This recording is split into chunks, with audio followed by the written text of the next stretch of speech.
Bon, aujourd'hui c'est un peu différent parce que j'ai pris une perte.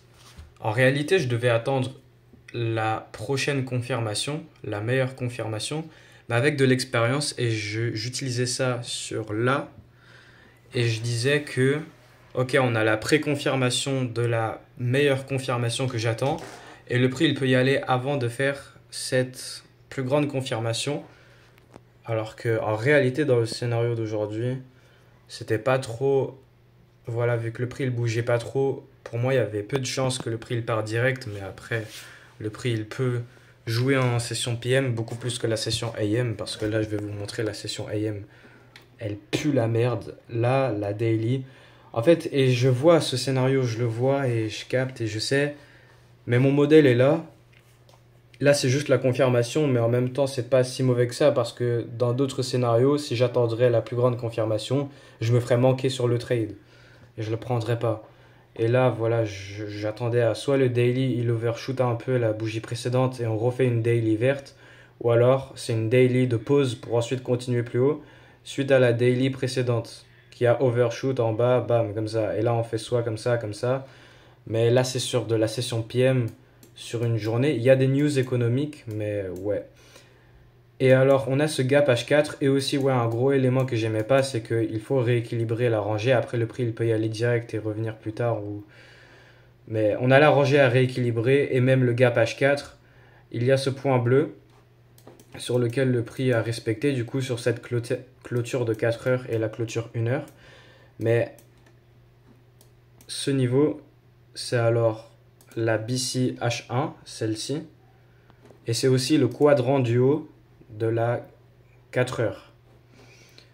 Du 4 heures. Et il y a ce gap H2 aussi. Et ce que je vois sur le 1 heure, c'est, et là, voilà, je vise ce MMBM avec les hauts égaux dessus. Aussi gros problème sur ce trade, on a de la haute résistance. Il faudrait venir avaler ce mouvement baissier et le mouvement H4 aussi, mais j'ai vu des scénarios dans le passé où ça on le fait. Donc ouais, en fait, c'est pas le meilleur setup, mais je me suis dit, je l'ai pris quand même, j'ai voulu le prendre. Il est pas si mauvais que ça. Là, je sais pas si je le classe en A ou B. Pour de vrai, je sais pas si je le classe en A ou B.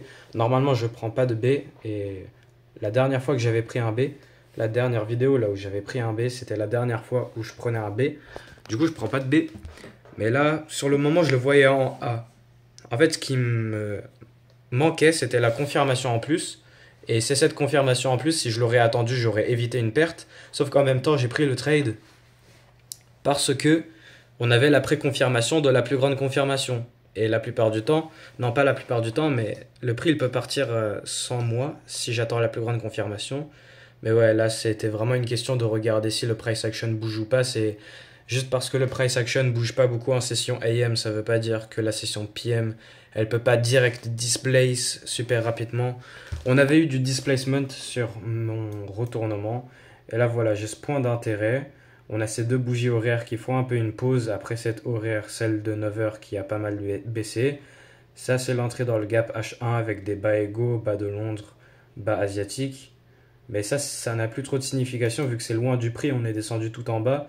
Donc moi, pour mon sweep, en fait, ce que je comptais, c'était le sweep de ça. Première réaction ici à 10 heures.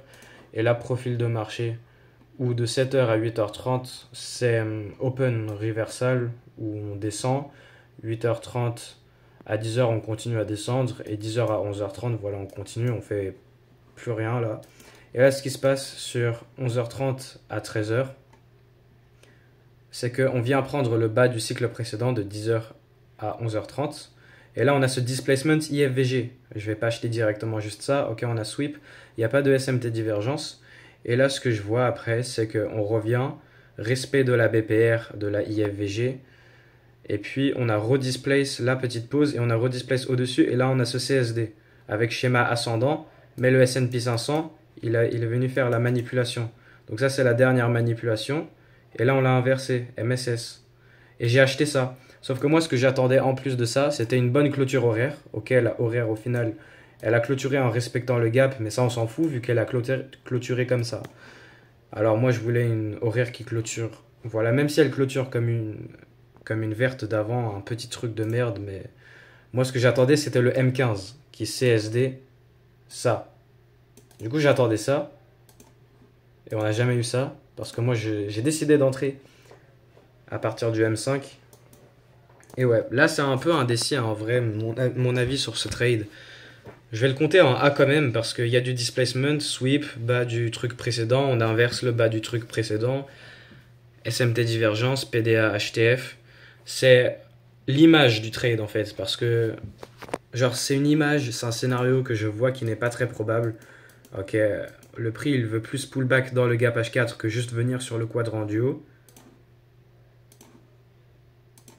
Là, on est sur le quadrant du haut, plus qui se combine avec le gap H1. J'aurais préféré qu'on vienne prendre le bas de la session PM d'hier, qui me ferait entrer dans ce gap et rééquilibrer la rangée bullish. Mais ouais, on a ce gap et je voyais le prix, il peut y aller à partir de là, faire ce MMBM, prendre les hauts égaux, haut de la journée précédente plus haut de Londres.